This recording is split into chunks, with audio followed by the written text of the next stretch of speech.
Kita ke berita terakhir, Tribuners. Gelombang tinggi kapal Cantika Lestari 5E tujuan 6 Role dilarang berlayar hari ini. KM Cantika Lestari 5E tujuan 6 Role Kabupaten Buro Selatan, Maluku tunda keberangkatan Senin 10 Juli 2023. Penundaan tersebut menyusul dikeluarkan peringatan dini gelombang tinggi yang terjadi di perairan Buro Selatan yang mencapai 4 meter. Dian menjelaskan kapal yang hari ini ditunda keberangkatan hanya kapal Cantika Lestari 5E tujuan 6 Role.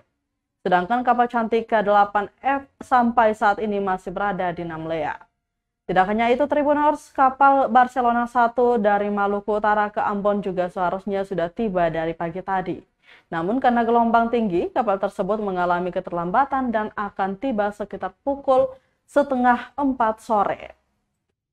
Ketahui BMKG mengeluarkan peringatan dini gelombang tinggi di perairan Maluku.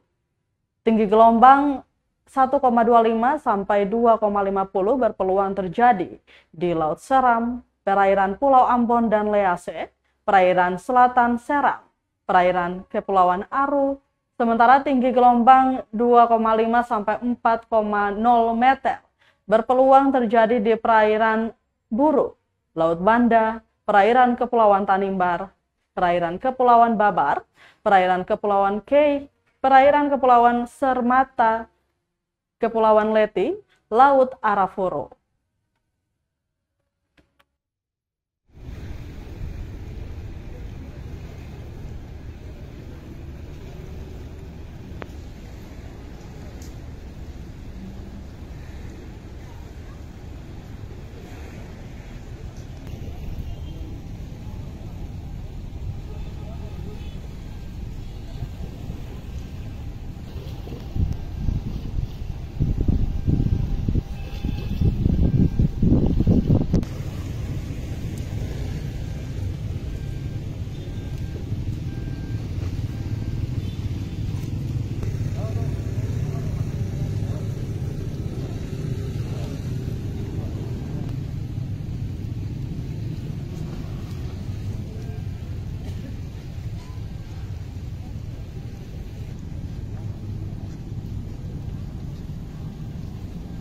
Terima kasih sudah nonton.